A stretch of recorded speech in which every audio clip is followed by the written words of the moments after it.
ഇത് തമ്മിൽ അടിക്കുന്നത് കൊണ്ട്, യുദ്ധം ചെയ്യുന്നത് കൊണ്ട്, വഴക്കിടുന്നത് കൊണ്ട് നിങ്ങൾക്ക് ആഗ്രഹിക്കുന്നത് പ്രവർത്തിക്കാൻ പറ്റുന്നില്ല, പ്രാർത്ഥിക്കാൻ പറ്റുന്നില്ല, സ്തുതിക്കാൻ പറ്റുന്നില്ല. അതുകൊണ്ട് പ്രിയപ്പെട്ട ദൈവമക്കളെ, ദൈവവചനത്തെ നിങ്ങൾ എടുക്കണം. അതാണ് വചനം പറയുന്നത്, പിശാചിന്റെ ശക്തിയെ തോൽപ്പിക്കാൻ ദൈവവചനമാകുന്ന ആത്മാവിൻ്റെ വാളെടുക്കാൻ. അത് വാള് തന്നെയാണ്. വചനം വരുമ്പോൾ ഈ ദുഷ്ടാരൂപി ഛേദിക്കപ്പെടും. അത് എങ്കിലും പുറത്തു പോകും. അല്ല, ഒരിക്കലും ഇത് പുറത്തു പോകില്ലത്.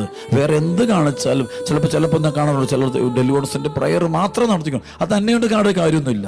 ശുദ്ധമായ വചനം ഒഴുകപ്പെടണം. ദൈവവചനം, അത് വെള്ളം ചേർക്കാത്ത, അതായത് തന്നിഷ്ടം പോലെ വ്യാഖ്യാനിക്കാത്ത പരിശുദ്ധാത്മാവിൻ്റെ വചനത്തെ അതേപടി കൊടുത്തു കഴിയുമ്പോൾ അവിടെ ബന്ധനം അടിയുന്നു, സാത്താൻ്റെ പീഡകൾ വിട്ടുപോകുന്നു, പൈശാചിക ശക്തികൾ വിട്ടുപോകുന്നു, അടയാളങ്ങൾ ഉണ്ടാകുന്നു, അത്ഭുതങ്ങൾ ഉണ്ടാകുന്നു, സൗഖ്യമുണ്ട്, എല്ലാം